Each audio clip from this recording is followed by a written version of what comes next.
I wonder what fresh mangoes taste like straight off of the vine. Welcome to Respawning Aim Fire, Kick-Ass Riffing Gaming Podcast from Affable. So one of your hosts, Adam, suddenly got hungry for mangoes, Gumbert. And today we have with us Chad. What are you hungry or horny for, Michael Ennis? Oh, how about the mangoes fucked by that beast in X-Men? The most insane shit in a podcast I've ever heard. Oh, yeah. Oh, my God, Lord. And we also have with us Alex. What's your favorite flavor of ice cream that's not one of the big three? Cozina. You know, this might be perhaps a controversial take. I really like activated charcoal ice cream. I'm sorry, what the fuck?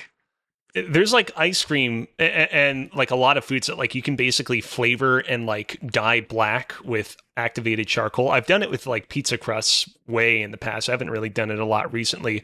It's kind of an acquired taste, but it's pretty unique and it's always interesting to look at, especially when you shit it out. Thank you for that, Spet. And we also have on the ones and twos, Joel Campos. What's your favorite pizza topping? No, Not pineapple. asking the tough questions. Is it pickles? No, probably giardiniera. Honestly, I like jarred on my What pizza. the fuck is that? It's like a mixture of like peppers and stuff. It's a Chicago thing. Like There's a, cauliflower, spicy. Hold on. Sounds all right. Huh, It's really good. interesting. Traveler's diarrhea name. I'm pretty sure it's By the way, giardiniera or something you think very, very Giardia? similar. Hold on. I just want to Giardia, say, that's it. LaGuardia, Giardia, Giardinera. Marinara. What's up, Cozy? earlier we referenced an X-Men movie that may or may not have come out in the year 2015. I find that movie to be very, like, weirdly, there's like been an uprising recently, people that are like, that movie wasn't very good. That movie's fun. I don't know that I would call it the greatest superhero movie of all one? time. The McAvoy ones. I like the first two or three of those are really good. The second one. Well, First Class is Days of great. Future No Past? issue with that one. Yeah, Future Past. Future It feels Past like is that really one good. gets... Yeah, that one gets the short shrift. Have online. you ever noticed, this is just for me and Chad, not for Cozy. By the way, I am 3-4 bourbons in. I don't know what his algorithm is, but he comes every week saying like, people used to like this and they don't like it now, or they used to hate this. He always says like his algorithm is showing him that. Like, what is his algorithm? This happens every week. My Twitter algorithm does. definitely has a lot of artsy fartsy kids on Twitter that are like to get angry at stuff. Wow, It's you definitely heard like, it here first. A lot of and it's versions Cozy on is just Cozy's Twitter profile. He's It's one of going to those things where TikTok it's like- asking to see kids farting. It's not That good. is, that's not technically illegal, but it's getting real close.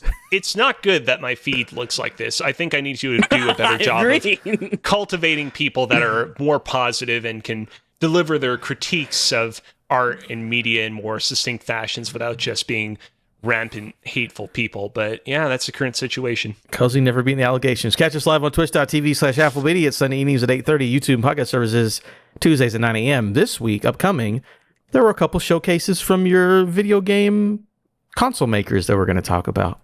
And the first one we're going to talk about is PlayStation and their state of play. This is, by the way, this is a first for me. This story comes to us from IGN staff. That's what the top shit. of the thing said. It said IGN staff. Not multiple. Well, I guess it's all AI now, and they fired everybody else, and they don't know how to properly credit AI, so. I don't know what it is. First up, so again, this is the thing where I try to cut the chaff, the wheat from the chaff. Is that what one of the McAvoys always yeah. says? I just try By to the give way- us the stuff that matters to me. Real quick, before we get into the main Go ahead. story, I just Go want for to go real quick, going back to the whole X-Men Days of Future Past thing. Jesus, Michael Christ. Just the thing you guys were asking, like, what kind of weird algorithm are you on? Like, what kind of posts are you seeing on Twitter?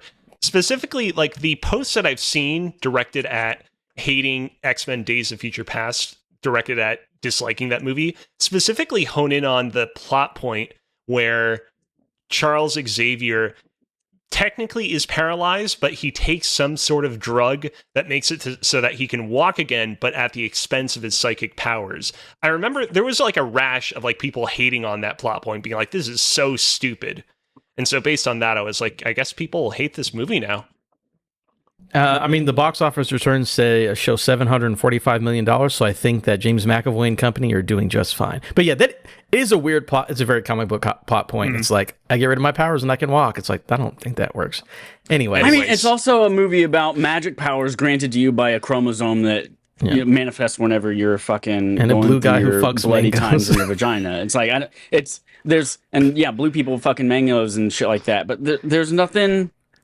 Nothing has to make sense. And they go through It's a time. fantastical Also, let's world. not forget that they go through time.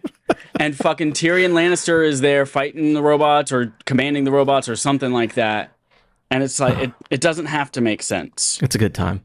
Anyway, State of Play. September, Sony State of Play focused on updates about upcoming PS5 and PSVR 2 games. We got a closer look at how the PlayStation 5 Pro is enhancing certain games as well. So first up, again, I cut out the wheat and the chaff or whatever the McElroy says. These are things that are interesting. If we have things to say, stop me. If not, I will continue to read. Oh, you got it, dude. The sequel to Ghost of Tsushima. Shipwrecked. The sequel to Ghost of Tsushima will be arriving in 2025. The new game will be titled Ghost of Yotai, right? Did I say it correctly? I think it's Yotai. Where is I'm reading the show notes right now. Does it say? Oh, here it is. Ghost of Yotai. Ghost of Yote. Yotai, whatever. Okay. So focus. I think if it was Yotai, it would be Yotai, like Yokai Watch. Real quick, this is not another James McAvoy interruption. So in Japanese, it's still X-Men related. in Japanese, when you have like an E and an I together like that, you just pronounce the first vowel. It's sort of like how you have like an E and an E in English, and that extends the sound of the E. No, it's a similar thing. Then this would be Ghost of Yodi. But you pronounce the E here as A, so it's Ghost of Yote. Yotai. Okay. Yeah. Ghost of Yotai. And focus on a new protagonist, Atza? I don't know. Atsu. Sure. Beyond the new Atsu. game itself, the chief executive at Sony has stated they want to expand into other media, turning this franchise into movies, TV shows, and other spin-offs. I'm assuming we want to stop and talk about a Ghost of Tsushima sequel. It looks beautiful from that trailer. I don't believe there was anything gameplay related in it, but it was just like, look at all these beautiful cinematic moments and this fucking shiny ass blade and people wearing hats that are large and round, protects them from the sun and the rain. It looks like a lot more of Ghost of Tsushima. So if that was your jam, great. If it wasn't, doesn't matter. It's gonna be beautiful. No one's gonna care if you play it or not. Me. I played 40 hours of Ghost of Tsushima and I just got bored. I am interested to see if they incorporate some sort of Assassin's Creed level twist in this, where protagonist of the first game, sorry, I forgot your name, Jin Sakai, is somehow magically back in this one, or if they do truly commit to the anthology nature of what they're doing here, and it's just completely different story about a completely different character. The game is set 300 years after the first one, so if he does show up, that is quite a twist. Yeah, right? That would be wild. I'm very excited. Well, I think I don't know if they're playing by X-Men Days of Future Past rules. That's right. He could be going you to the fuck future. a magical mango and you go back in time. Well, I was going to say, they weren't going back in time. They were transferring their consciousness yes. into a future. So maybe he would transfer his conscience into like a future descendant of his. And if that's they really the are doing crossover. Assassin's Creed, it could be the Animus. Absolutely. I do. Maybe. The biggest thing for me is that it announced for 2025. So it used to be, I think I'm over this point, where games would announce a year, but we were either in COVID or coming out of COVID, where I never believed it. I remember last year when they were like, Spider-Man's coming in 2023. I'm like, there's no fucking way. That game is not coming out. And it came out in 2023. So I think because it was after, I think like Uncharted and God of War and everything got pushed, I was like, there's no way these games are coming out. But I think we're past that point. So I think in general, when people give you a date, I'm just more apt to believe it now. So that'll be very interesting to actually have this game come out next year. But I guess it's been 5 years since we've had the last one. But I'm excited because I enjoyed the first one quite a bit. And then, of course, we already knew they were making a movie, so that spin off into stuff, it makes plenty of sense. They've been doing that anyway. Next up, this one, maybe not as interesting. Horizon Zero Dawn is getting remastered for the PS5. Anyone who owns the PS4 version would get an upgrade to the PS5 version for $9.99. The remaster is arriving October 31st and will include 10 hours of re-recorded dialogue as well as visual enhancements. You know, everybody went into this PlayStation Direct with their pitchforks ready to hate on this game when it was announced. And I will say, I mean, yeah, maybe not the greatest use of resources. Maybe we don't need another remaster of Horizon Zero Dawn. I will say I was looking at some of the side-by-side photos of like, this is what Aloy looked like in the original version of Horizon Zero Dawn, and this is what she looks like in the remake. And the difference is pretty stark, like shockingly so. So who knows? Maybe this will be worth it. I mean, for a $10 upgrade, I can't really complain. It's like whatever. Yeah. I mean, most people probably own people who are going to play the remaster probably already own the base game. So what is $10?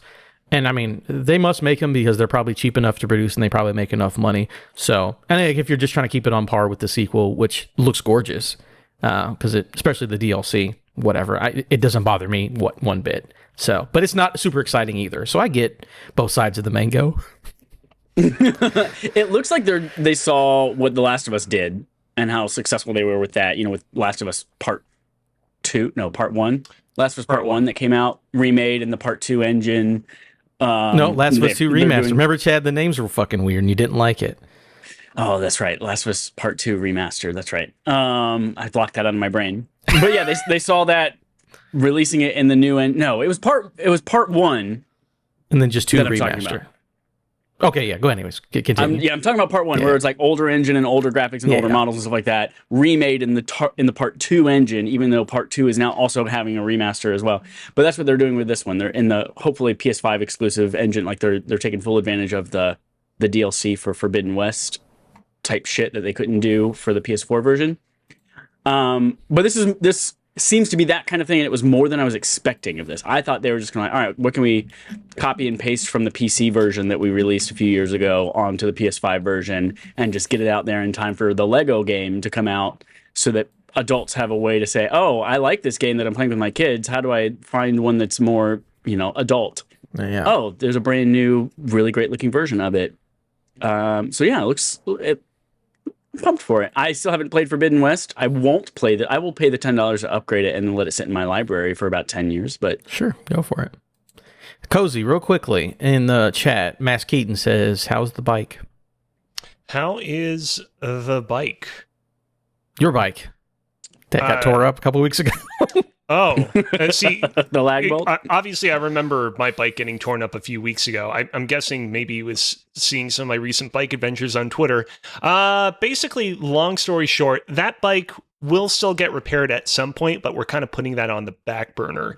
What we've decided to do instead is most likely my father will probably get a new bike and write it off as a work expense because he actually does ride his bike still quite frequently to work. And I will probably inherit the bike he currently uses, which is actually like a pretty good, substantial bike that you would want to use for these sorts of crazy extracurricular events. So trickle-down economics does work, everybody. Yeah, the bike that I previously was using before it just completely died and shit the bed, probably will not come back for quite some time. But I still continue to bike along. As long as you can keep riding, that's all that matters. You know what I'm saying? A lot of bourbon. Monster Hunter Wilds is officially coming on February 28th, 2025. It's just good to get a release date. I think. Astrobot DLC announced for fall 2024 has 5 new online speedrun levels and 10 new bots to rescue. Help me, I'm a bot. They don't say that. They go. That was my artistic interpretation. Are you guys going to play this? You guys aren't super into the speedrun stuff, are you? I mean, I'm not into the speedrun things, but I am into any excuse to play more of that game. Yeah, sure. I'm in the same boat, and I'm assuming this will be free, right? Yeah, I believe this is a free one. Yeah. That is the thing. I'm not into speedrun stuff, but if I see Chad has a time and a level, you better believe I'm going to try and beat it.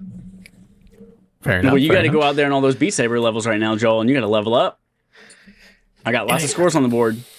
That is the one thing is like I've been reorganizing my list of remaining games I need to play in 2024, and quite a few DLC packs for things have cropped up where it's like, man, I really want to play this like Alan Wake 2 Night Springs DLC, the Dave the Diver Godzilla pack, the Prince of Persia Mask of Darkness DLC that recently came out, but like, do I really want to spend like an additional $25-$30 just so I can play like a couple of extra hours? So I'm happy that Astrobot's going to be free.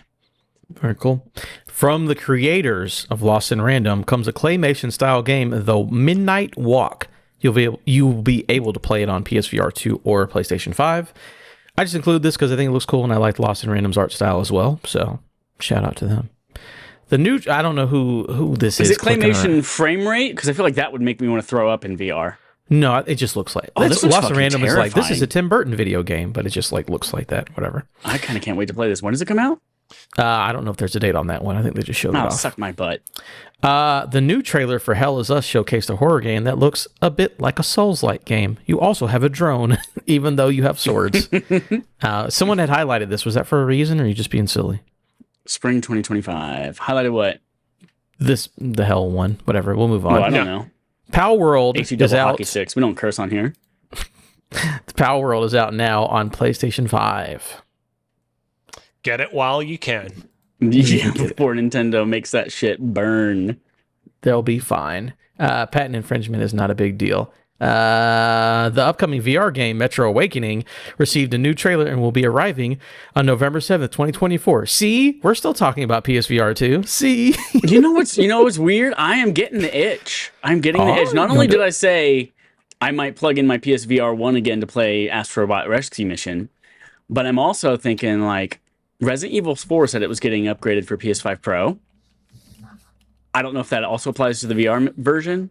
And, spooky time is 2 days away right now as we record this, as the crow flies. Chad, I am also getting this metal bad. Fuck yeah, dude. Gotta get a cream for that, We bud. got this Metal Singer VR, whatever. What's the beat one where you're shooting Hellsinger. people to the... Hellsinger, yeah.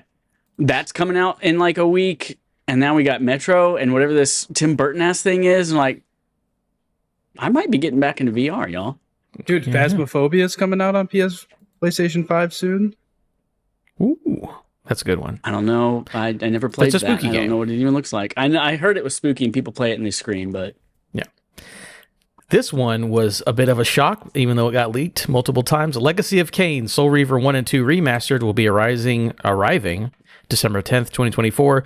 Remastered comes with improved visuals for PS5 and PS4, and it's arriving on the 25th anniversary of the original game's release. This didn't look as good as I thought it might look. You know what happened, Kozi? Not even a joke. I know at this point it's kind of a bit, but I was watching the trailer. I'm like, okay, whatever. At the end, made by Aspire. Oh, fucking here we go. Yeah, that's why. That's why we're doing it. Yeah, it's like, again, cool that we can play it on new consoles, Yeah, but like, of course. it doesn't Of look. course. It does not look remastered. Almost like Yeah. Aspire isn't that great of a studio. I'd have to say it out loud. But I yeah, almost no, bought this game at a game shop up in Rhode Island like 2 years ago from the same shop that sold me a busted version of NSYNC Get to the Show on Game Boy Color. Damn. But then I was looking up prices for it and they were like, a remaster is imminent. That was like 2 years ago. So I'm glad it's finally happening. it's been a while. Keanu Reeves will headline a Sonic X Shadows Generations DLC. Yes. Whoa. Yes. I am unnaturally As Shadow, excited or is for this Keanu video Reeves game. playing Keanu Reeves? I didn't actually watch the video. I think it's a DLC about him being Shadow, because he's Shadow in the movie. It's he voices Shadow in the DLC, and also Shadow has a skin that makes him appear more like his appearance in the movie, basically. Gotcha. Again, I'm not one of these weirdos who were like, I have to play Sonic Frontiers for Game of the Year, knowing it's not going to be that good. But I really do want to play this Sonic Shadows Generations game, like, a lot. It's worth pointing out, they've had some weird DLC for some of these Sonic games in the past. I want to say it was Sonic Frontiers had a DLC pack where basically they replaced all the sound effects in the game with like a VTuber just giving her impression of the sound effects, like a Japanese VTuber that we wouldn't be familiar with, but is like mega popular in Japan. Good on you, Sega. right. Having fun, I guess. Speaking of Horizon and kids playing Horizon, Lego Horizon Adventures arrives on November 14th. So that will be, let me scroll up, about 2 weeks after the remaster. You can play it in Lego form, which will be interesting. That also, that's interesting. I'm like, if I had to replay this video game, would I rather do a remaster or would I rather do the Lego version? Is it the Depends if same you're playing it story? with your kid over Thanksgiving? It's they're retelling Yeah. it, the same story, which is weird to have that we're remaking the same game twice in a 2 week span. But I think I would rather Yeah, play so the that Lego one. story is kind of bleak. Yeah, that's what I'm saying. I want to see how they fun it up in Lego. But yeah, no, November 14th for that. Fear the Spotlight is a PS1 Especially inspired. when you get, go ahead. I would love to see how this kids game in Lego. I know they're not even going to touch it, but I would love to see, some of the audio and text diaries that you get where it's like people are brought into this bunker and told what Zero Dawn is and what their job is. And they're like, if you don't want to help us do it, you have to kill yourself. You can't do anything else. We can help you kill yourself, but that's it. And how do you do that with Legos? How do you explain that to your kids? That'd be funny. Yeah, no, Keaton. So Lego Horizon is a retelling of Horizon Zero Dawn, the first game in a Lego game. I'm with you, chat. You know what I want them to do is for them to make a joke about her name is Elizabeth and not Elizabeth, because that's so fucking stupid. Moving on. I want it to be a Liza brick, like it's a Lego brick. Oh God, you should work. You should work for them as a comedy writer. Fear the Spotlight is a PS1 inspired horror game from Blumhouse with a cozy aesthetic and pixelated visuals. You'll be able to enjoy this new horror title starting October 22nd. This was showed off at Summer Game Fest when Blumhouse was like, we're making a bunch of games, and this was the one showed off there. I'm glad it has a good date. I'm very much looking forward to this. I just trust Blumhouse. They make cool stuff. Them getting into game, I want to support the first one. So good to see that release date there. Next up, we got an early look at the new DLC expansion for Alan Wake 2. The Lake House DLC is set to arrive in October 2024. Very exciting. Kozi, you've got 2 DLCs to play now. I was going to say, if this DLC comes out and gets rave reviews, I'll probably be like, all right, I'll splurge for the season pass now so I can play both this and the other DLC pack that I missed earlier. That's probably the plan. Very good. Too much. I'm looking up. I'm just typing to somebody. I gotta get back to Alan Wake. And this he just comes down there and he screams. Oh, it's a good time. Second to last, Dynasty Warriors Origins is arriving in January 2025. That's right, they're making a new Dynasty Warriors game. Great. Get excited if you like cutting up 100 dudes at once. And last, PS5 Pro Architect. He's an architect. Can you imagine that? I'm an architect of digital goods. What a cool title. Mark Cerny gave an update at yesterday's State of Play about a number of games that will be offering PS5 Pro support. The list includes Dragon Age Veilguard, Assassin's Creed Shadows, and Metal Gear Solid Delta. Now, I did not watch this. Did they show specifically what it was, or they're just like, hey, there's some enhancements for these games? I didn't watch it. I don't know. I didn't watch it. I didn't even notice the thing till I saw it in this doc. Okay. I did watch it, and I got to be honest, I kind of blanked out at this section because I'm not going to be getting this. Go spend $700 so that you get one more frame. No, I don't know. It's probably... Some games are very substantial and some games are not, but hopefully I'm these telling are you the that substantial the Final Fantasy VII Rebirth differences are like, it is night and day type shit. I cannot wait to play the hard mode playthrough on the Pro. Yeah, that one was very impressive. Some of the other ones, is there a difference? Can you tell? I don't know. I haven't watched them yet. Yeah. Very cool. But that was it for the State of Play. I don't like rating these because it's a State of Play, so you have your expectations. I was like pretty solid. I think honestly getting a Ghost of the Ghost sequel is a pretty big get to have that and have that next year. Outside of that, everything else, it's like cool. These are interesting and cool, but having the Ghost is like your big mango energy. I think that really helps your showcase. It's wild that Metal Gear Solid Delta got 2 showings this week. Once at this and once at TGS. And still no fucking date on that thing. Like, people have previewed this game. It looks like it's ready to go. And nobody's confirming that I will actually get points for it this year on Fantasy Critic. Wait, what is that again? What game? Metal Gear Solid Delta. It's not coming out this year, bud. I swear Assassin's Creed showed up Shadows, which I 7 just times. dropped too. And there's no date ever. They won't. You know say what fucking sucks? I dropped Assassin's Creed. They just announced Assassin's Creed Shadows getting delayed to February. Mm-hmm. So I dropped it on Fantasy Critic so I could pick something else up. Guess who has $0 left on Fantasy Critic, and now just a big empty hole in their list. Now, Whoopsie daisy. not to speak of Fantasy Critic, I think you can make a $0 bid. I think you can just put you? 0. Okay. Maybe I would go and check it. I tried to, and it wasn't letting me, but maybe it was just because it hadn't officially dropped the game yet. Who knows? Yeah, try that whenever you do a $0 bid. All right, so that's it for that. We're going to move on to Playtime, talking about play. I just want to start with Joel because I don't even know what he wrote here. Joel, tell us about what you've been playing, bud. I've been playing PP30A, which is PlayStation Pro 30th Anniversary Edition. Yeah, baby. I was a part of the crew trying to get it. We were all trying to get it, Chad included. He tried. He was in the queue. I woke up. So basically, we knew it was going to be 7 a.m. PT. I woke up at 6:45 saying, I'm going to get way ahead of this. And then everyone else has been in this group chat since 6 a.m. saying, I've got it open on 4 devices. I'm like, you motherfuckers. Yeah. So I got out of bed at like 6 o'clock because I saw Matt had posted like, yo, there's a queue. I was like, let's fucking go. I'm getting in this queue right now. And I was there in the queue. And then the way it worked is you were in a queue, and then once the timer was down, you got put into a random order in the queue.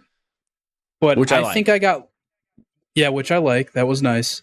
But I think I got lucky because so at a certain point they paused the queue, so there was no countdown, and then that's when it came back right at 9 a.m. or whatever time it was for the sale. That's when they randomized the order of the queue for everybody that was in it. But when they paused the queue before they reordered it, it said that it was my turn. So when it came back, it was just immediately my turn right away. So I was able to go in and fucking order the 30th anniversary PlayStation 5 Pro. And nobody believed me in the chat. As soon as I said, oh my God, everybody thought I was full of shit, but I ended up getting it. And I had it open on 3 devices, and I was able to get Chad the Edge controller, or the DualSense Edge, as well, because one of my other ones got through a few minutes later. But not only that, I wasn't the only one in the group chat to get the PlayStation 5 Pro 30th anniversary. Also, Matt got the 30th anniversary PlayStation 5 Pro like a few minutes after me. And not only that, then Dallas got the 30th anniversary PlayStation 5 Pro. Wow. And tried to Remember, pawn it there are off only on like Chad. 4,000 of these. There are like 4,000 of these in the whole country of the United States. In the US, yeah. There's 12,300 total worldwide. And based off the number of the 20th anniversary PlayStation 4, they said it was like 4,200 or whatever in the US alone. So, yeah. And then Dallas ended up getting one. He didn't actually want it. He was just kind of trying to be a homie and get it and give it, sell it to Chad or whoever wanted it that didn't get one. Chad passed on it, and now Jerica and Audrey are the proud owners of a 30th anniversary PlayStation 5 Pro. So yeah, we were all in our group chat trying to get it. All 6 of us, right? And the fact that 3 of us were able to get it is really insane, because that thing, a lot of people wild. are having issues, right? a lot of people were trying to get that thing. And like, that's the thing though. The PlayStation 5 Pro is something I probably was not going to get when it comes out. It was something I would have waited till I saw like, it was like $100 off or something a year down the road if I still felt the need to get it. But the fact that this is the 30th anniversary, there's only 12,300 of them. It comes with the DualSense Edge, the controller cradle. They fucking got you. They suckered you in. They got me so good. So yeah, I'm excited to get that. That's going to be such an awesome thing. And when I got it, I went and told Elise, I was like, yeah, I just spent, this money on this thing.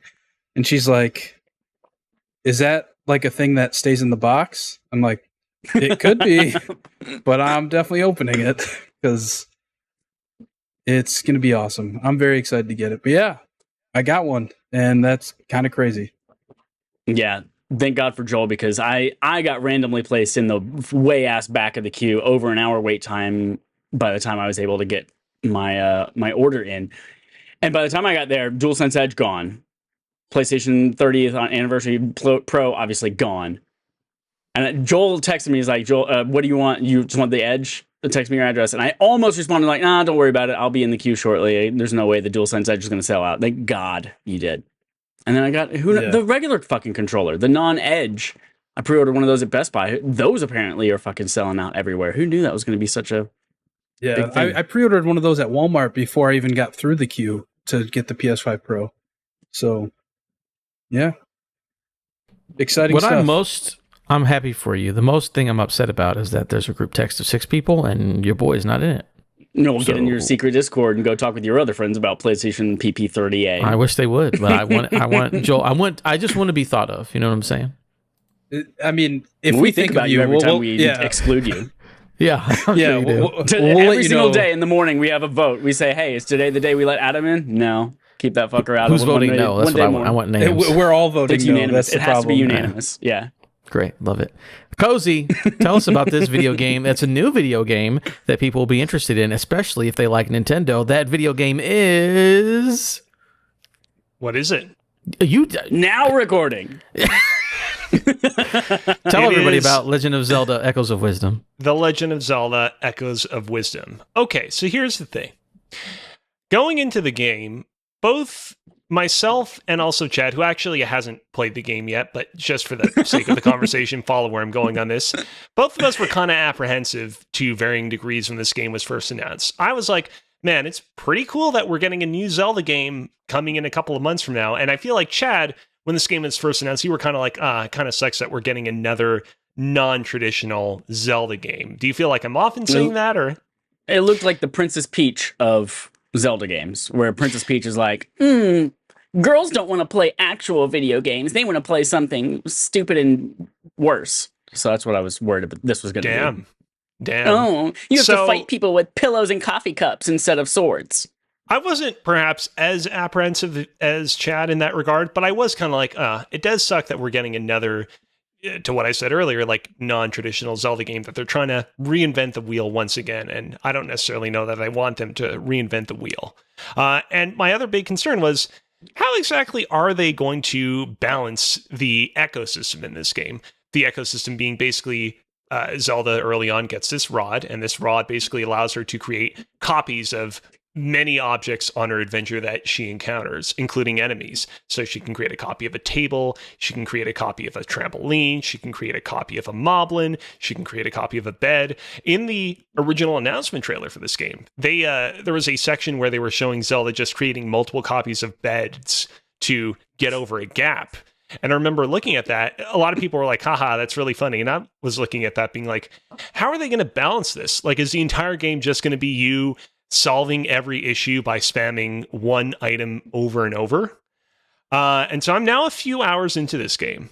And here's what I have to say about this game. And this might get me canceled within the Zelda fandom, but I got to say it. This game is what I wish A Link Between Worlds had been. So the thing is I've never really loved A Link Between Worlds on the 3DS. If you remember, 2011, Skyward Sword comes out. A lot of people heavily criticized it at the time for being overly linear, overly contrived, being rigidly adherent to kind of Zelda tradition. And A Link Between Worlds comes out a couple years after that on the 3DS, and the game kind of felt very reactionary, where it felt like the Zelda producers went, oh shit, we have to make a Zelda game that delivers on fans' desire for a non-linear Zelda experience. And so the way that game worked was you could explore any area of the game, explore any dungeon with any collection of items currently at your disposal. Because the idea is that you would rent items from this one vendor, and then eventually after you accumulated enough rupees, you could buy them outright. But you could theoretically go anywhere in the game with any combination of items. But it kind of felt to me like, to compensate for the fact that you could theoretically enter the final dungeon of the game with no items, they kind of flattened the design of all the game's dungeons and puzzles to compensate for that. I remember just going through the game being like, this is just kind of boring. These just kind of lack the personality and difficulty that came with prior Zelda games dungeons that were designed knowing that you had a very specific kit of items when you entered them. And what I like about Echoes of Wisdom so far is that theoretically it's built on the same premise of it being you can enter into any dungeon of the game, any cave in the game, encounter any puzzle with theoretically any loadout of items of echoes at your disposal, but it doesn't feel like they dumb down the quality of the dungeons and the puzzles to compensate. In A Link Between Worlds, it was like, you can theoretically solve all these puzzles by throwing pots around. In Echoes of Wisdom, it's like, you could solve all these puzzles by throwing pots around if you wanted to, but it's going to require a bit of ingenuity on your part. It's not going to be easy. Going back to what I was saying earlier about me being concerned about this game being very imbalanced, one thing that I was sort of relieved to discover very early on upon starting Echoes of Wisdom is that the ecosystem is actually very well balanced, where the idea is you can only have a certain amount of echoes on the field at once. And you can, as you play and as you progress through the game, gradually work up so that you can get more and more things on the field at once. But what you put on the field always has a cost associated with it. So something simple like a small bench has a cost of 1, but like a moblin has a cost of 3. And so you can't, if you encounter a group of enemies, you can't just spam a million moblins. And even if you do spam a million moblins, usually the moblins will have a cooldown associated with them. Items like beds, for example, which we talked about earlier, yes, they're very good at theoretically getting you across a gap, but they're also kind of wide, and they're not very efficient or good at certain other uses or certain other kinds of puzzles in that you can encounter in the game. And like this kind of brings me to the main point that I wanted to get to, which is the thing that I kind of came to realize like an hour into Echoes of Wisdom is all of the echoes that you inquire in the game are almost more akin to just normal items that you would get in other Zelda games than they are akin to, say, materials. In Tears of the Kingdom, you are acquiring materials. You're acquiring planks of wood, you're acquiring wheels, rockets, all sorts of objects that you combine together into cars and vehicles and other kinds of constructs. In this game, all of the echoes you acquire are best thought of as just the normal items that you would acquire in a Zelda game if your item inventory was 5 pages deep and many of the items had sometimes similar, but also sometimes very niche use cases. When you summon like the trampoline, for example, it's basically no different than a prior Zelda game that allowed you to summon an item that would allow you to jump really high. When you summon an enemy like, for example, the snake that darts forward in a single direction, it's like loosing an arrow, for example. And much like how you get items in traditional Zelda games that replace older items, like how you start off with the slingshot and then eventually you get the bow and the bow replaces the slingshot because it's just a better version of the slingshot, the same thing happens in this game where as you go further and further into the game, you acquire things like the water cube, which allows you to swim upwards and replaces a bunch of other items that you previously had. And so basically all that to say, Echoes of Wisdom so far really feels so much more like a traditional Zelda game than I ever anticipated it feeling as. And you combine everything that I just said with things like this game having traditional actual dungeons and not what Breath of the Wild or Tears of the Kingdom have, this game having heart pieces that you can find in the open world, this game having a bunch of those other touches associated with older Zelda games, and I'm very, very impressed with this game so far. One big complaint I will say, do wish it was a little bit easier to bring up exactly what echoes you want at any given point. The idea is that you just accumulate more and more and more and more echoes as you play, and eventually you have such a wide list of echoes, and it can get a little bit cumbersome to sort through them, even though the game is like, do you want to sort through them by newest to oldest, oldest to newest, and so on and so forth. I will also say, Try, which is the little companion character that floats around Zelda, that gives you the rod that allows you to create echoes of things. Not a very interesting character. We recently played Minish Cap as part of our BARF game for the last month, and we all kind of remarked how expressive and interesting the character Eslo is, and Try definitely does not have the stuff compared to Eslo. Those two complaints aside, I am definitely having a lot of fun with this game so far, and I am interested to see where it goes.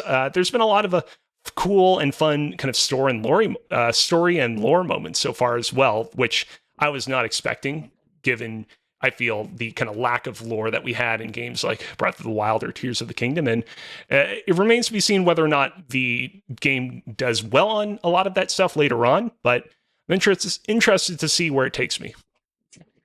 I know the last couple of Zelda games on Switch, not necessarily Tears of the Kingdom, but like Link Between Worlds, Link's Awakening Remastered and even Princess Peach both had performance issues, frame rate slowdowns and that kind of stuff. How's this one do performance-wise? So far, performance is pretty solid. There are a few moments where it's like, could be a little bit better, but it's definitely not as... I played both those games, and it's definitely not as bad as either of those games. Not nearly as bad. Okay. But I can also, at the same time, I can also see when they eventually announce the Switch 2, I can see this being a game that they highlight as like, hey, this game's enhanced on the Switch 2. But it's certainly not bad in the way that those games were bad. Okay. You've made my job no easier of figuring out whether or not I'm going to play it, because I mean, right down the middle. Listen, if you're on the fence about this game, like ultimately I realize that I can't take a horse to water, but like if you get to that November slot and you're like, oh man, I feel like I want to like brush up on some games that came out this year that people said were good, I think this is definitely a worthy pick. This is definitely, if you've not played it by November, this is definitely a game to put in your BARF voting thing for that month. Okay, I was going to ask that. Yeah, does this feel like it's a game of the year? Because we're getting to that part of the year where now the next 3 months is like play everything you can or want to for game of the year consideration. Does this feel like this should be in that list? See, that's the thing is like, is this game of the year? I don't feel like I'm quite ready to say that so far, but it is also weird. We're like, I mean, I feel like I've enjoyed this as much as something like Prince of Persia, for example, and everyone's saying Prince of Persia is a worthy game of the year candidate. So give me a little bit more time with this game, but all I'm saying is that right now it is a worthwhile purchase if you do go out and get it. All right. Dope. Chad, what have you been doing? My PP3 is the same as Joel's PP. Also the same as Joel's PP. D2. Back on that Destiny bullshit, baby.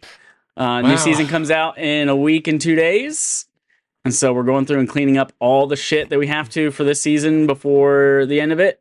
And there's a really cool exotic mission that's like really cool the first time, and then the second time you play it, you're discovering, oh my god, there are so many secrets and things in this thing I never even knew were there, and this is so cool. And then you have to play it like 55,000 more times, and you're like, I don't want to ever see this level again in my life. So that's where we are after like 4 or 5 hours of it today. But it's good. And then there's this one part that's also really good where you have to put on all this old ass armor and then go to this part of the game that people used to farm things in Destiny 1. And then you just have to sit there and kill a bunch of shit and hope that 17 engrams drop. And so we're hours of just killing random shit in there for no reason. This game's good. This game is real good. Yeah. Sounds like it.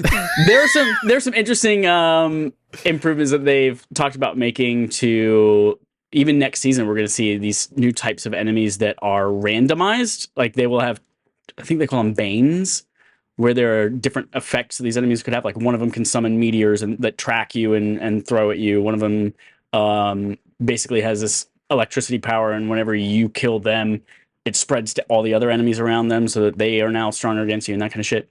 So they're like throwing these in the game in random areas to make the game less monotonous when you have to repeat strikes, missions, all those kinds of things. And then they've got a ton of plans that they've announced for ways that they're enhancing and changing things in the months and years ahead too. So yeah, we're back into D2, me, Joel, and Audrey. And then this is another game that I feel like someone should have told me about, but no one fucking did. But it turns out it's amazing. And that is Balatro Plus. Played that game on Apple Arcade, came out on the 26th, so a few days ago. And I was like, damn, this game is good. I played it for the entire plane ride home from Seattle. And then I got home and I was like, I'm going to play one more quick match before bed. And then literally 3 hours later, looked at the clock and went, holy fuck, it's 1 a.m. Mm-hmm. And I beat it. Not only did I beat it, but then I like kept going in endless mode after that and fucking got a hand with like almost 2 million points in one single hand. And yeah, the game is really fucking good. It has an excellent loop. The randomized elements of it make your strategy different every single time. So you can't just be like, all right, this one I'm going to do just straights. And then next time, you're not going to get the same jokers. You're not going to get the same shit that allows you to do just straights and be effective. So maybe you have to do, I don't know, 3 of a kinds or 2 pairs or whatever it is. So, yeah, it's a really great game. I do feel like I'm done with it, though. I played mine 4, 5, 6 hours, whatever it was, and beat it and got everything I need from it. But that game's good as shit. I don't know why none of y'all ever talked about it. Balatro Plus on Apple Arcade. You say you're done with it, but it is easy, especially on mobile. I think that's why it's dangerous. It's on mobile. It is very easy to be like, well, I did beat it once, but now this new deck has a different rule set. Let me try this new deck. I still haven't unlocked cards. Maybe, and then that's how I spent 40 hours in Balatro because I'm just like, well, I haven't done this one though, so let me do that one. So it's a good game. I'm glad it finally came to mobile. That feels like the perfect home for it. So that's very cool. Yeah. Was that included with Apple Arcade? Or do you have to pay Apple for it Arcade. still? And of course they do that weird thing where like, technically speaking, if it's on Apple Arcade, it cannot be on any other streaming service, blah, blah, blah, blah. So like this is the Balatro Plus version, which is unique in that it only has no ads and no in-app purchases. Yeah, because you can buy it legit on the iOS App Store or Android. On Google Store. But it's just not called Balatro Plus. It's called Balatro. It's called Balatro regular. Yeah. Yeah. You still buy it or whatever. That's cool. I'm glad you finally played that. That's what lets Balatro say, cool, we release it on Apple Arcade. And then also it might come to Game Pass later. Or also it might come to PlayStation Plus fucking pretty tier, whatever it is. Pretty. I couldn't think of it. I was going to say Google tier, but that doesn't make sense. It was pretty tier. So yeah. Good game. Y'all should play it. Very cool. Yeah, you should. Next up is me then. So I started streaming lately, twitch.tv/Adam Gumby. And I started playing a little game that my friend was like, yo, you got to play it. It's like one of the better games of the year. I'm like, all right, let me try out this weeb shit. It's a game called 1000X Resist. It is like sort of visual novel, sort of like adventure walk around game. And that game starts out super confusing. And so I was on stream and I was like, I don't know what the fuck this game is. I don't know what's going on. It's purposely has a cold open and misleading. But then I played and beat the first chapter, and I was like, oh, this game's kind of hitting, guys. I gotta fuck with the 1000X Resist. And then everyone in chat was like, oh, it gets crazier the more you go on, and like, shit gets wild. Like, you think this is wild. Like, shit's gonna get wild. So I'm glad that, shout out to Dave Jackson, who's been on the show before.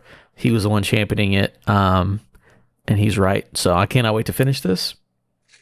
Everyone's given love to it, and it's very good, according to what I've done on the stream so far. So, yeah, very good. Check that out. It's a weird one, but you should check it out. Next up. Oh, by the way, they also liked my tweet. 1000X Resist, the account was like, hey. Oh, we got a fucking celebrity in here. Don't you love accounts that just fucking like Google their own name or like put their own name into the search engines? Like, who has tweeted about us recently? I forget their name, but I loved it when the dev behind Charles. Sarah. Let's Revolution. King of B-Bomb or whatever. They were tweeting at us a lot, which is B-Bomb, great. that's fun stuff. Pizza Bandit people love Chad too. They were at PAX fucking West. Pizza Bandit. When the fuck is that game coming out? I need to put that on my West. puss. By the way, at PAX West, they were giving away, if you had an appointment, they gave you a pizza box that had a coupon for Domino's in it. I saw their photo of their booth with all those pizza boxes. I was like, oh shit, they came prepared this time. That's pretty cool. Yeah. Next thing that I did was, so again, Joel knows he's in the online league I do in College Football 25. I was just curious how much time I had in College Football 25. So really quickly on the show, everyone get out your calculators, do your math. How long in hours is 9 days and 4 hours? 9 times 24, that's 180 plus 36, that's 216 plus 4 hours, that's 220 hours. And what's everyone else's answers? 4,500. That's not right at all. I was just typing random numbers. Wanted to see what I could come up with. Joel, do you have an answer? It's 220 hours. Chad nailed it. There I like you doing the mental math. So I put 220 hours into College Football 25 this year. Jesus Christ! Wild, man. And when did it come out? July, like 11th or some shit. Is this game? That's 2.5 months. Adam, is this game going to be on your top 10 of the year? Probably not. Really? Yeah. I mean, I love it, but I don't. I guess I could put it at the bottom of the list. It's just a game that it's just a game that I like. It's like Chad would probably try to say Destiny 2 is the best game ever made every year. But it's just a game I enjoy to play constantly. Fucking banger this year, so it's gonna be on the list. What is it like in your mind that prevents you from going like, this gets into my top 10? Like, what is it about it? Well, again, I could probably put it. Normally when I think of like best game, like what was this like crazy, like moving experience and what is something super, super unique? And I think of it like, not to say it has to be art, but something that is like a unique, cool experience. I think that's what I normally would put on my game of the year list. Again, thinking about it, I probably could put it number 9 or 10 or 8 or somewhere in there. But I just like college football. It's just a thing that you like to do. I don't know. It's like, would you say McDonald's is the best food ever made? No, but you probably eat more of it than you have a fucking artisanal burger. So, there's nothing wrong with that. You like food, it's fine. But I just thought it was funny. I just like, how much time do I have? And they gave me days instead of hours. I was like, oof, that's interesting. That is an interesting option to give me. So that was funny. 220 hours in that. Next up, but I did play a little something new. Played Age of Mythology Retold, which is the remaster of Age of Mythology. Played that for a couple hours. For those who don't know, Age of Mythology, basically the people who made Age of Empires were like, okay, we have all this historical strategy game. What if we gave you bullshit to do? And you get to play with like all of the pantheon and the gods and all that stuff. So like, oh, you're playing Egypt and you've got, the sun Ra, and he comes down and does like a big meteor attack. And you play as the Norse and Thor shows up and kills people and stuff for you. So that was just fun to mess around. I played that as a kid. They finally did a remaster this year, so I've just been messing around in it. I like those games. Those games are fun. Brings me back.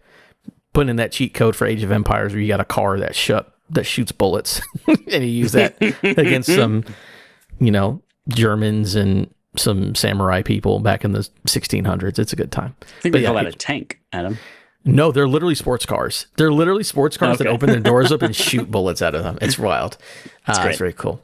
And then the last thing I did, I don't know when the episode goes live, so just keep an eye out. They do a good show anyway. Great game debate. Let me double check a name. I was going to say Giggle Gary Doctor. Oh, Giggle Gary. Let me look in my Twitter DMs. GG, dog. Yeah, Great Game Debate is a podcast. They've had a lot of really good guests. They had Andrea Renee. They had Rihanna. From Rihanna? What's Good. Yeah, from What's Good. She does other stuff too. They've had a lot of cool people on there, and I was also invited, so that was fun to do. That's dope. Wow. Recorded that before this, so I don't know when the episode goes. It might be a couple of weeks, but just give them a check because they do some fun stuff. The Does idea that mean is we're going under? No, what? Right now, all the people you've listed, their game podcast went under. No.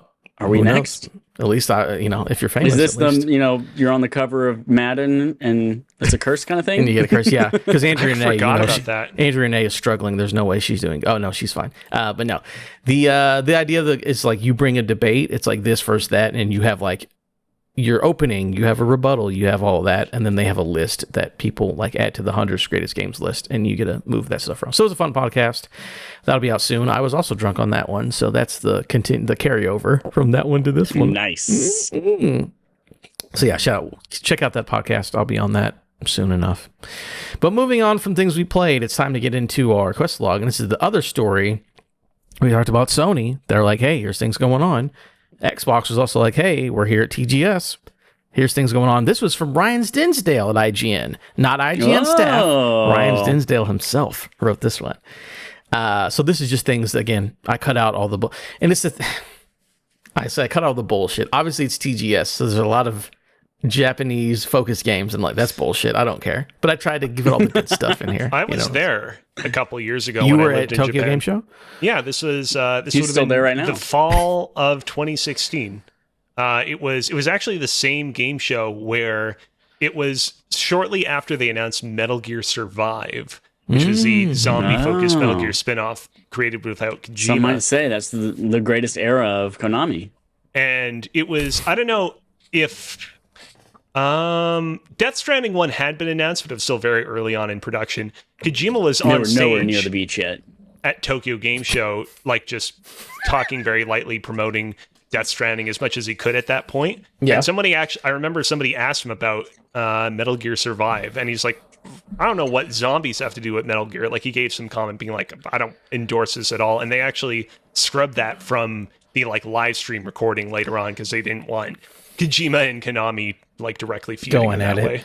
Yeah, how would zombies make sense? Let's get back to the clones and nanomachines and people made out of wasps. That makes more sense. Fucking wild. That is fun. By the way, you said a couple years ago, Kozi, that was 8 years ago. Yeah, that's it four took me a couples. moment to realize. I want to say just real quick, Tokyo Game Show, a lot of fun. If you're ever in Japan and Tokyo Game Show is going on, stumbling around Japan.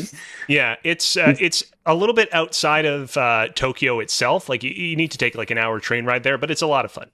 Sounds like a cool place. But here's what Xbox did. They had a little showcase and they showed stuff. I did the stuff that I think would be interesting to our audience.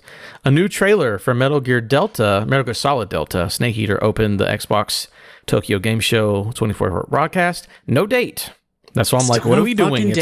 It's almost October and we don't have a date. What are we doing here, guys? But they showed that off, so that game continues to look pretty in a game that I will not play. Actually, I have to play it for a bet, but whatever. That's fine. Next up.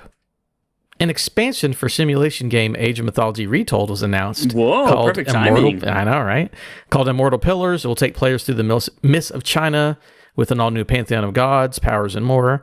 Xbox debuted a trailer for the downloadable content and made it clear it's coming to Xbox Game Pass. So the DLC included in Game Pass. Very cool. I'll definitely check it out. Next up, this was a little bit of a... Turn this shit down. It's a little bit of a twist, a little bit of left-handed twist. StarCraft Remastered and StarCraft 2 Campaign Collection hit Game Pass starting November 5th, which is cool that they're just making remasters of those video games. I like that very much. Put your headphones on. What are you showing us here, Joel? That's the next one coming up, which is actually really, really cool. I do want to talk about this one next. Oh, okay. Xbox, Is the StarCraft stuff, that's Game Pass PC, or is StarCraft coming to console? Oh, I need to check that out. I know it's definitely on the PC version. It might be I feel on like that would be a consoles huge as well. deal if that was coming to console. Rylan, I can hear it. Shit, turn it down. God damn it, this kid don't Well, let me listen. look into it. I am looking StarCraft, Activision, coming with PC Game Pass or Game Pass Ultimate. No, so I think it's a PC thing because they're not talking about console specifically, which makes sense. Obviously, it's StarCraft. But next up, Xbox unveiled a super cute game called Tanuki Pond Summer. This is a quote with the game about. Bike around 4 charming and distinct Japanese small towns, deliver packages for the townsfolk, complete unique quests and activities, and win the hearts of townfolk. So this is a game from, oh my God, I gotta just keep this thing up. This is a guy. Here's a guy. Man, I can't think of it. This is a guy who made a really cool game before. I feel like an idiot. Shigeru Miyamoto. No. Kojima. James Pond Gunn. Summer. I'm going to look it up because this is a guy who made Baron a... Hendricks from my elementary school. No, he made a really cool game that people liked Aristotle. before, and he's on a new thing now. Jean What's it called? d'Arc. Pond Summer? The baby in the galaxy at the end of 2001: Space Odyssey. Tanuki Pond Summer, developer. The baby from the Teletubbies. Boss Baby. No, you guys just keep saying Alec stuff. Baldwin when he was a baby, not when he played a baby in Boss Baby, but when he was a baby himself, not When he playing anyone but himself. Accidentally shot that man. The bald as a baby category on the latest upcoming episode. Guys, I'm of so RAF sorry. 3. What? I want to say, because it's somebody that's actually... No, wait a minute. You know what? I know who made it. The baby that Britney Spears was talking to when she was asking it to hit her one more time. No, Ronald McDonald. As a No, baby? it's the guy That'd who be made Curse to terrifying. Golf. Oh, okay. And Glad something you else. did that, 'cause It's I a don't guy know who what made that a really is. cool indie game that people liked, but he's making a Tanuki Yeah, game where you play a mailman. What a memorable individual. That No, it's Curse something to else. I Golf don't care. 12. I'm drunk. I don't give a shit. Square Enix appeared during the Xbox showcase to show off its upcoming Dragon Quest III HD 2D remake. The lengthy trailer gave folks another look at the game ahead of its November 14th launch. Chad, you're excited for this one, right? HD2D, baby. Yeah. This Are might you be actually gonna get it? no, this won't be a game of the year consideration kind of thing. Oh, fucking look at that. Look at that beautiful frog. art though. That Look at it's those a toad, rabbits first of all. that got killed. They're yeah, I'm probably pumped as evil shit for though. this. This We're is the just game. watching the This trailer. Is the game It that is got me into gorgeous, though. JRPGs as a kid. This is the one. Game Boy Yeah, Color. nostalgia for it. Those mushrooms Yep. look like penises. But yeah, very cool. Here's a fun thing. If you're playing this game, make yourself a jester. And I know they seem useless at first, but it's a whole Magikarp situation. You're a jester, It and gets then really you can good. double class as a sage after that, and they're powerful as shit. Very cool. Both Trials of Mana and Legends of Mana are available on the Xbox Series X and S, Windows PC, and Game Pass now. And then Final Fantasy Pixel Remaster also showed up on Xbox platforms. So basically, a bunch of Japanese RPGs showed up on Xbox and on Game Pass, and cool stuff. Square Enix playing friendly. And that's it for Tokyo Game Show. And Adam just being so drunk he could not remember who made that Tanuki game where you play as a mailman. Moving on to Segment from Adam, segment from Adam, a segment from Adam, segment from Adam, a segment from Adam, segment from Adam, a astrobot on my eyes and my eyes. I'm Ants in my eyes, Johnson. Oh, I can't. Does it hurt? I can't tell. Is that reasonable? I don't know. It's my ass Johnson. Anyways, segment from Adam. We're doing. By the way, I'm excited for next week. We're gonna do Barf next pickers. week. I'm gonna do this as a tease. So we've done barf games, right? Backlog Yeah. accomplishment with Respawn and Friends, where we put out a poll and you pick, and every month that poll is picking by a different, chosen by a different member of the cast. And I'm gonna go through and pull some choice games that we've had to review for that thing. We're going to see who picks the best and the worst games, because maybe one of us has chosen very bad games over the last 12 months, and I just wanted to point it out. But we'll get there when we get there. But this week, Segment from Adam, is called Meta Madness. It's the end of the month. I'm going to go back and look at the best games of the month. This month was fucking stacked, y'all, and I didn't even realize it. It's crazy. So first up, these are all the games that came out in September, ranked by Metacritic, their Metacritic ratings, and we'll go down to 80. First up on the list is Astrobot at a 94. Ooh, one of the best reviewed games of the year. Shout out to Astrobot. Next up, UFO 50 at a 91. This People is are fucking loving that shit. Yeah, this is the NES game or NES style collection of games, right? Yeah, it's like a bunch of indie devs got together and they each made a game for a collection of NES games that never really happened, but they're pretending were real. But it's very good. Obviously, it's a 91 on Metacritic. People are into it. Satisfactory at a 90. Shogun Showdown at an 88. Frostpunk 2 at an 86. Echoes of Wisdom, that's the Legend of Zelda game that Kozi talked about, at an 86. I'm a little bit, I look at the 86 and I'm like, well, I guess there goes any shot I had of beating Adam in the Fantasy Critic. But I will say conversely, like the Legend of Zelda series, it's a series where there are definitely a lot of games in the series that are probably a little overrated, looking at games like Skyward Sword, for example. And so, like, seeing that Echoes of Wisdom got an 86 is like more reassuring to me than seeing that I just said it a moment ago. Skyward Sword is more reassuring than seeing that Skyward Sword has like a 94 on Metacritic. It's a 93.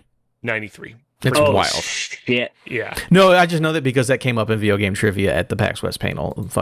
That fucking video games score. Yeah. Also, for the record, I did check, and I cannot add a game for $0. So yes, I did we'll lose get a to that game. in a second. We'll get to that in a second, Chad. I got you. Okay. Raven's Watch at an 84. The Plucky Squire at an 84. Ooh, pluck that squire. Pluck 'em good. Age of Mythology Retold at an 83. Dead Rising Deluxe Remaster also at an 83. Warhammer Space Marine 2, Warhammer 40k Space Marine 2 at an 82, and Sumerian 6 at an 80. So this month, again, normally we do this, we'll have like 3 to 5, and this month is 1, 2, 3, 4, 5, 6, 10 video games that are all above an 80. This month was stacked full of stuff. So is there things that obviously we need to point out for Game of the Year, y'all? Astrobot, baby. Yeah, I that's yeah. I don't know if Warhammer is going to be Game of the Year material, but it's definitely one that I want to play eventually one day when it comes to like PlayStation Plus or something. Yeah, But I don't want to buy Warhammer, and then Joel doesn't buy Warhammer, and then I'm stuck with Warhammer, and then I have to play Warhammer by myself. You can though. But Joel's a hater. And like I said earlier, I'm definitely going to keep playing Echoes of Wisdom to let you know, is this like essential viewing or not? Like I said earlier, great game. You can't go wrong if you get it. Is it Game of the Year material? I will certainly let you know. Some interesting things here. So a couple of these are like PC only. So like Satisfactory is a PC game, Frostpunk 2 is a PC game, and all that stuff. Again, those are also very good. Like they're highly reviewed, but I understand that I can't get you two to play PC games. I will say, obviously, besides the ones we already talked about, UFO 50. Again, I knew about it for a long time. I've never played it. Everyone I know who's played it is like, yo, this game bangs straight up. So the idea, again, it's 50 different there are 50 games made by like names in the indie development scene. They made a bunch of games for this fake NES collection. But people were like, there's games you'll get on there. It's like 30 minutes and it's like, like a fun like party, whatever game. And then there's like, there's like a straight up like a 15-hour JRPG on here as well. Like they just made crazy ass shit on that. So I'm very excited to check that out. I think that's going to be like a sleeper hit of the year that like industry people are going to be like, what, UFO 50? Yeah. Oh, I thought it was on everything. Well, that's fine. Everyone's horny for it that industry people, so that'll be interesting to look at. But again, this is a crazy month to have this many things above an 80. So and also such a varied selection of games, both running the spectrum from like AAA releases like Astrobot and Zelda to more weird under the radar indie stuff as well. Yeah, very cool month. But speaking about all that, we're going to go over to our fantasy critic. Now, Chad, what I've decided, yes, I looked at the thing. You have to make a $1 bid. But what I'm willing to do, and as if Kozi doesn't complain, I'm willing to give you one video game for free for $0. But it has to pass this week. So, like, send a text or write down, like, this is what I want to bid. Or this is the game that I want. If none of us take it, I will give it to you next Sunday. Kozi, are you okay with those parameters? Because you have one spot empty because you dropped a game. But you also don't have any money to bid because you have to have $1 in this league. I play other leagues where I'm sending you a text with a game that I want, and then if you decide you also want that game, then I don't get it. We don't bid on it and take it from you. I will give it to you one time for free. because I can add a game to your list manually. Okay. So if you say like, this is the game I'm interested in, and me and Kozi don't take it for $1 or more, I will let you have it this one time because you screwed yourself and you weren't aware of the What's to keep rules. you from me sending you a text saying I want game X, and then you're like, oh fuck, game X. Well, does here's look what good. Let me I drop wouldn't Rise of do the is Golden because Idol. I would have to drop one of my games, and I don't have many games left, and I don't want to drop the games that I have because they're going to get me a good amount of points. So I personally won't do it. Kozi, are you okay with those parameters? Yeah, it's fine. Okay, so we'll allow that. When you tell us whatever game you want, you're looking at. All right, I'm gonna text you. I'm gonna text you right now. Sure, that's fine. But we'll go ahead and go through this. So again, we are all three in a fantasy critically. We're getting to the end of the year. So our score, Kozi Productions LLC, the least interesting name of the lot. But shout out Kozi is doing pretty well. He's catching up on some points. Kozi with a total of 90 points. New games that he has scores for would be, I guess, Legend of Zelda Echoes of Wisdom, which got him 17 points. And then Plucky Squire, which got him 13 points, bringing his total for the year up to 90. His list is still the same as it was the last couple times we talked about it. So Kozi has 1, 2, 3, 4 more games to score. He's definitely going to get over 100. We'll see how much over 100 he gets, but he's making some progress. Yeah, he's got some good ones on there too. Yeah, it's like, here's the thing. All the games that I selected, all great games, but like this is definitely, it's been a bit of a flaccid selection, I gotta say. There's flaccid? Wow. There are more than a few games on here where it's like, you should have definitely done a little bit better than you did. Final Fantasy XIV Dawn Trail, an 81. Come on, I know how well expansions for Final Fantasy XIV they normally do pretty good, yeah. Typically should have done a little bit better. World of Goo 2, I mean, that one was a little bit more of a gamble. Echoes of Wisdom, we already talked about that one. The Plucky Squire, everyone was super raving about that game. Got an 83, totally respectable, but I'm like, Anyways, it's at this point, I'm like, I'm looking forward to and calculating how I'm going to take over next year, because next year is going to be interesting. Mm-hmm. Very cool. Next up, the best name of the group, Boobysoft. Mm-hmm. Yep. Chad is sitting at 34 points for the year. But I have a lot of potential. You do have a lot of games that have not come out yet. I don't think you have anything new that's scored since we've last talked. No, maybe Black Myth Wukong has 11 points. I don't know if we talked about that before. But Metaphor Fantasio is coming out very soon, which is at the top of your list. Dragon Quest Neva's coming out in like 3 HD2D. weeks. Do what now?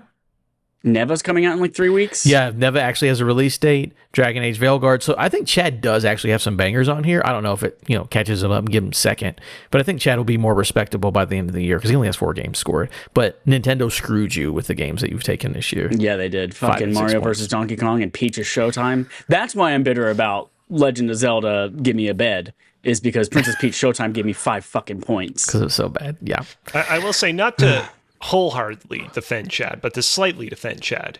I mean, Chad's list of games right here, I think, is indicative of how, the Fantasy Critic League game is not just about predicting the best games of the year, but just also what games are just going to run with those scores on Metacritic, OpenCritic. Because Black Myth Wukong, I mean, that game, I feel like that game was like rating at around like an 85 on average. Like, it wasn't people weren't as overwhelmingly as hot on it as you were on it, but I feel like it got at least better than what it got on OpenCritic for you, and how many points it awarded for you as part of our draft. And I feel kind of bad for you there.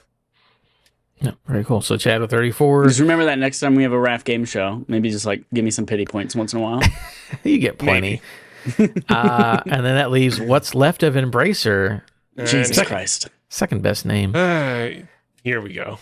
I'm not gonna gloat at all. City. My only reason, Kozi, the only reason I was gloating and acting like a heel is because you were so fervent and like, I'm gonna beat the shit out of Adam. He's garbage and I'm gonna beat the hell. I'm like, when all I right, said that, I feel like a number of key releases had not yet come out. We were still like a few months away from September when a bunch of my games released. I don't think it was impossible at that point. Okay, I feel you. So yeah, what's left of Embracer Group, sitting at 150 points. The last thing I had released was Astrobot, which got me a 95 on OpenCritic, so 30 points overall, which was I dropped a shit ton of money on Astrobot. I was like, I'm not playing about Astrobot. So that's very good. I do have only 3 spots left, though, so I don't have a ton of money to make, or a ton of points to make up. So, I could basically maybe end at like 170, and then you could, you could have some bangers and catch up. But that's what we're looking at for the moment, and you're getting to the end of the year. So I have, I have 1, 2, 3, 4, 5, 6 open slots right now that have not been scored. Yeah. Assuming you get 180, that means I only have to get 146 points. What's 146 divided by 6? Oh, Lord, where's the calculator? Every game basically has to be Astrobot. Yeah, basically. You need all 95s and you can catch up. But yeah, very interesting. Very good stuff. That's our Fantasy Critic League. That is Meta Madness, and that is a segment from Adam. That's it for me. We're done. All right, is this here, Kozi? Is this a thing or is this not a thing? What thing? Your KKK. Kozi's question corner of the week. I mean, yeah, we're not pressed for time. Unlike we got what 10 I minutes. originally indicated. We can do a couple of Kozi questions. I still have a lot of them, and we Kozi's do this question of the week. We do this segment not infrequently the KKK. enough. We promise it's not the KKK. We do this segment infrequently enough that we can probably afford to knock a couple more of these down. Go for it, bud. I currently have. I'm gonna. You know what? How do we want to do this? Chad, pick a number between 14. 1. I was going to say specifically pick an even number, so that works. Adam, you have to pick an odd number. Between what and what? 1 and 17. 17. Okay. We will go with Chad's number 14 question first. Your house is on fire. Everyone else that lives with you has successfully evacuated from it, but you only have time to retrieve 2 items from it before the flames fully consume it. What are you taking?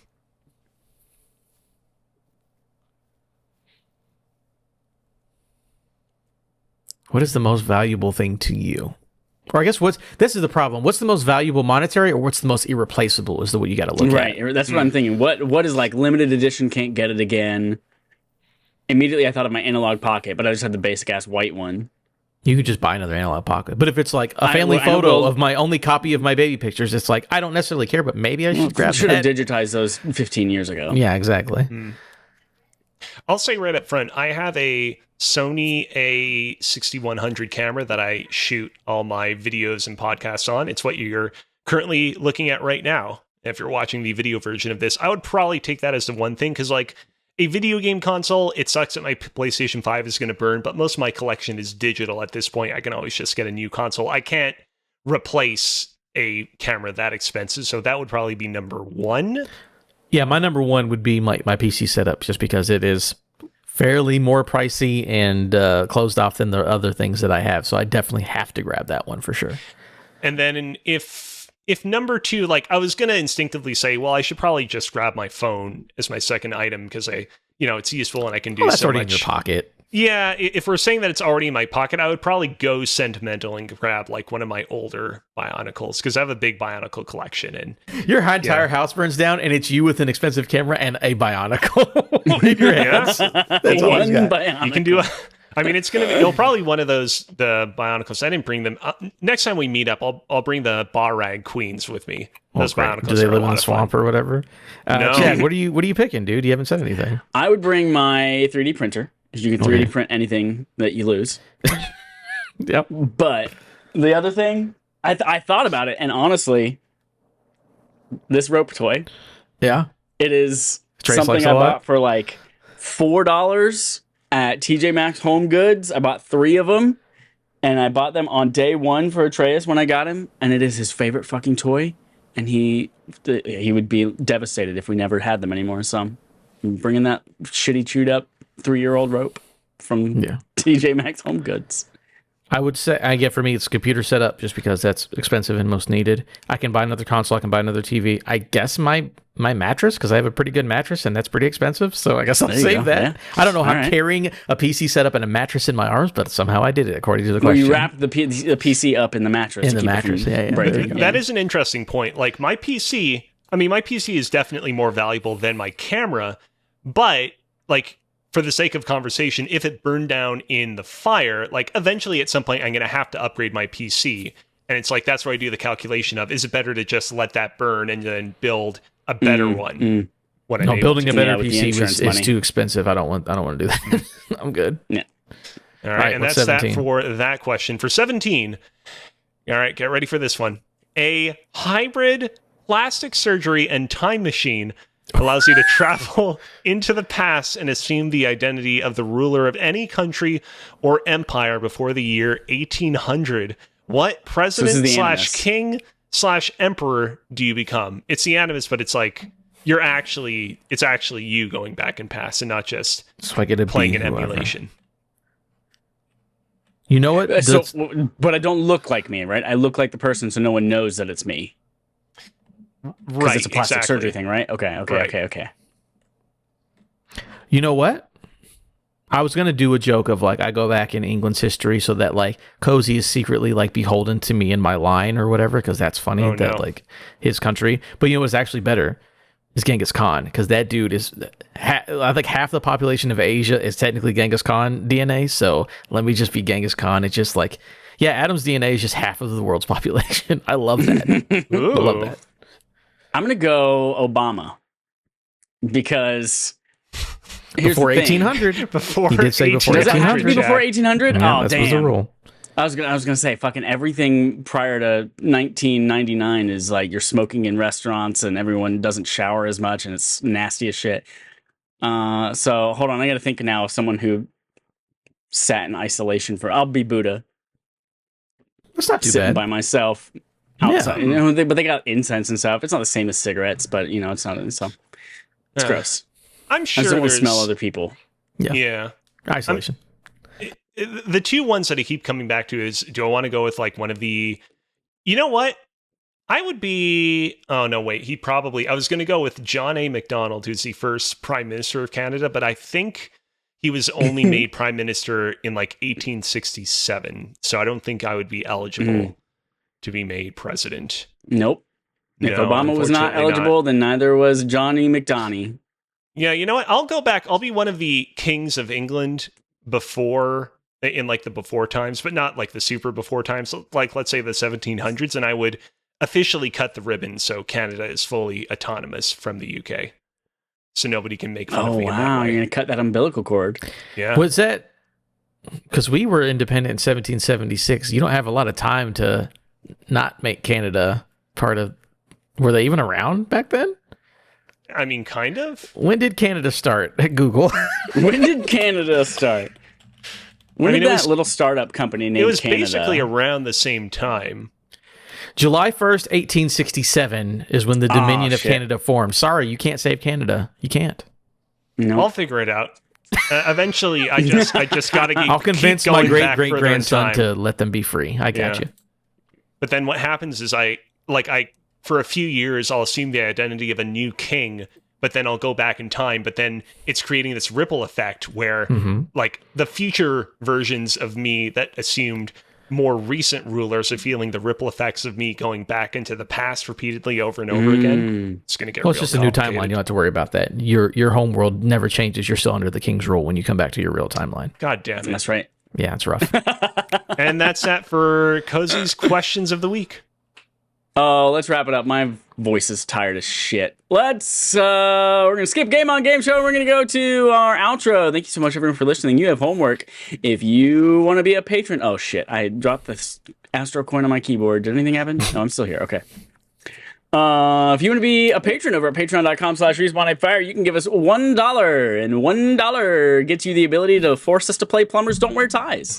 That's our barf game of the month. Play it or don't. Maybe find a place with a good return policy. Yeah, if you want to be, play it. I was going to say, if you've played it or you just really want to speak about it, you can reach out to us and we potentially can have you on our upcoming review of the show, which will be next weekend. So get in touch if you want to be part of a review of Plumbers You can be Don't in Wear the same Ties. pantheon as Manly Brian. As Manly Brian's friend who comes on his computer and looks up porn whenever Manly Brian's gone. Oh, Mickey D. Or Mickey B. Yeah, Mickey D, that's it. Mickey B, that's right. Or Dane Deasy's balls and his owner, Dane Deasy.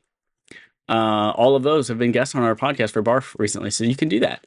And if you want to influence what we play next month, oh, Adam, we got to get this out ASAP. Oh, yeah, you're right. Patreon.com/RespawnAimFire. You also get to vote on what we're going to play in October. So check that out. Your vote counts significantly more over on Patreon than it does on Twitter. So go do that. And you also get exclusive access for a month to our most recent RAF game show, which we just recorded yesterday. It was Rafferty. We had special guest John Hansen on, and it was a roller coaster of an episode. Yeah, lots The of leadership changed hands multiple times. Did we end up where we wanted to be? Yeah. we Will tested Adam ever out believe some, that I intended that the whole time? Maybe. we tested out some new features and technology on that episode of Rafferty that We produced did. some That was cool. unexpected and fun effects. You can look forward to that episode being made available via Patreon on this upcoming Tuesday, October the 1st. And on that same day, not Rafferty, what was it? Gaming Athlon Athlon Spooky Edition. Ooh. Horror Edition coming out Halloween available Town. publicly for everyone else on the same day. So look forward to both. Almost like that was planned. Oh, planted plants. Venusaur. All right, guys, we're done. Chad's drunk too, Oh, apparently. thanks everyone so much for listening. Cozy, you're cooking again? Yeah, I'm going to be continuing Co's vs. Cooking. Come tune in and find what I'm cooking this upcoming Wednesday, which will be the 2nd of October, 5 p.m. Eastern Standard Time, twitch.tv/CozyBearLive and youtube.com/@CozyBearLive. All right, everyone, thanks for listening. Until next time, here's our usual sign-off. Cooking in the kitchen with Cozy. Cooking in the kitchen, I know, whoa. Cozy got a big fat cook. Got it from his aunt, I think. I did.